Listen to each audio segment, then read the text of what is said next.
अस्सलाम वालेकुम दोस्तों आज हम बात करेंगे उर्दू इंस्टॉलर के बारे में कि हम कोई भी सिस्टम में कहीं भी हमने फ़ोल्डर का नाम रखना हो या वर्ड एक्सेल कहीं भी टाइप करना हो तो वहाँ हम इंग्लिश में तो एज़ यूजुअल एज़ डिफ़ॉल्ट हम टाइप कर ही रहे होते हैं। लेकिन वहाँ पर अगर हमने उर्दू लिखनी हो, अपनी नेशनल लैंग्वेज लिखनी हो तो वो कैसे लिखेंगे उसका आज तरीका बताऊँगा मैं। तो उसके लिए आपको फ़र्स्ट ऑफ़ ऑल मैं नीचे लिंक दे दूँगा आपको, जो कि मीडिया फायर के रिलेटेड होगा। मीडिया फायर पे आपने जाके इसे डाउनलोड कर लेना है, जो कि मैंने डाउनलोड की हुई है। ये मेरे पास पाक उर्दू इंस्टॉलर के नाम से फ़ाइल है। इसे मैं इंस्टॉल करना बता देता हूँ। आपने ज़िप फाइल को पहले एक्सट्रैक्ट करना है। आपने ज़िप फाइल को पहले एक्सट्रैक्ट कर लेना है। यहाँ मैं इसे एक्सट्रैक्ट करता हूँ कि पाक उर्दू में ही कर दें। ये मेरे पास एक्सट्रैक्ट फॉर्म आ गई, इसे मैं ओपन करता हूँ।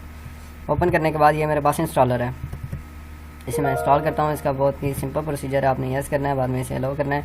ये मेरे पास ऑलरेडी इंस्टॉल है, इसलिए मुझे कह रहा है कि जी आपने तो इसे मॉडिफाई करना है या क्या करना है। जस्ट आपका यही ऑप्शन आएंगे, यहाँ पे आपका स्क्रीन स्टार्ट होगी, आपने नेक्स्ट करते जाना है और बाद में आपका वो इंस्टॉल हो जाएगा। बाद में आपको वो रीस्टार्ट करने को कहेगा, आपने यस करके रीस्टार्ट कर लेना है। क्योंकि मेरा ऑलरेडी इंस्टॉल है इसलिए मैं रीस्टार्ट नहीं कर रहा। मैं फिनिश करता हूँ, यहाँ पे इसे बंद करता हूँ। अब मैं कोई भी वर्ड की फ़ाइल ओपन कर लेता हूँ। इसमें मैं कुछ भी टाइप करता हूँ माइन।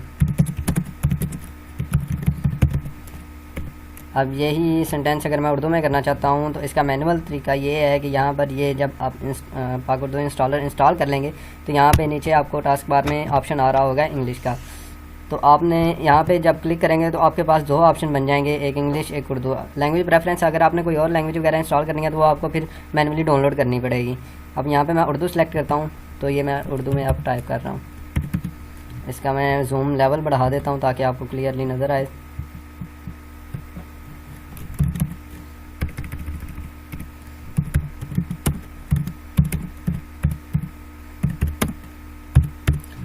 जस्ट लाइक आप इसी तरह इसमें फ़ॉन्ट्स वगैरह इंस्टॉल कर सकते हैं जैसा भी आप चाहें, जो भी आप करना चाहें, क्योंकि डिफरेंट काइंड्स का फ़ॉन्ट्स जो है वो अवेलेबल हैं। तो ऐसे ही आपको मैं एक्सेल में टाइप करके दिखा देता हूँ कि एक्सेल में हम कैसे करेंगे। यहाँ से मैंने एक्सेल की शीट ओपन की है। शीट को ओपन करने के बाद यहाँ पर कोई एंटिटी मैं लिख देता हूँ। अच्छा, ये तो आपको मैंने बता दी थी एक मैनुअल तरीका। यहाँ पे मैं नाम लिखता हूँ, यहाँ जूम लेवल में बढ़ा देता हूँ। यहाँ पे मैंने नाम लिखा है, तो नाम के बाद अगर आपने इससे टू यानी कि चेंज करना है, अब मैनुअली हर बार मैं चेंज करूँगा तो मुझे बार बार वहाँ पे जाना पड़ेगा। इसका जो शॉर्टकट की है वो आपने विंडो प्रेस करना है और बाद में स्पेस प्रेस करना है, तो आपको ये दोनों ऑप्शन आ रहे हैं। अगर हम वन टाइम करेंगे तो वो चेंज कर जाएगा, अगर आप फिर से करेंगे तो वो फिर वाइस वर्सा चेंज करेगा। अब मैं दोबारा प्रेस करूँ, उर्दू है तो ये इंग्लिश हो गया। अब इंग्लिश हो गया। अब मैं यहाँ पे जो भी टाइप करूँगा वो इंग्लिश में टाइप होगा, जैसे कि आप स्क्रीन पर देख सकते हैं। अब यहाँ पे मैं उसी सेल में भी टाइप कर सकता हूँ, उसी आगे भी टाइप कर सकता हूँ। जस्ट लाइक इसी तरह का है जैसे आप इंग्लिश वगैरह टाइप कर रहे होते हैं। ये जस्ट फ़ॉन्ट आपका चेंज होता है, आपके सारे जो तरीके हैं वो वहीं पे रहते हैं, इनमें कोई डिफरेंस नहीं आ रहा होता। अब बात कर लेते हैं फ़ोल्डर के हवाले से। मैंने फ़ोल्डर क्रिएट किया है, इसका नाम मैं सिकंदर रखना चाह रहा हूँ। तो ये पहले तो मुझे वही विंडो की प्लस स्पेस बार वो लैंग्वेज को टूगल करने के लिए, चेंज करने के लिए अब मैं सिकंदर टाइप करता हूँ। अब ये देखिए मेरे फ़ोल्डर का नाम उर्दू में आ गया सिकंदर के नाम से। अब मैं इसे ओपन कर सकता हूँ, इसमें जो भी रखना हो रख सकता हूँ। इस तरह आप किसी भी फाइल का जस्ट लाइक जहाँ आप इंग्लिश लिख रहे होते हैं, इंग्लिश के वर्ड्स वगैरह यूज़ कर रहे होते हैं, वहाँ पे आप उर्दू के वर्ड यूज़ कर लेते हैं इस सेटअप की वजह से।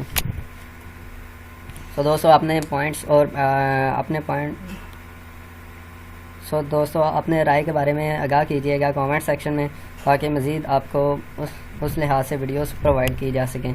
और अगर इस वीडियो में कोई कमी पेशी हो तो वो भी आप ज़रूर बताइएगा। तब तक के लिए अल्लाह हाफ़िज़।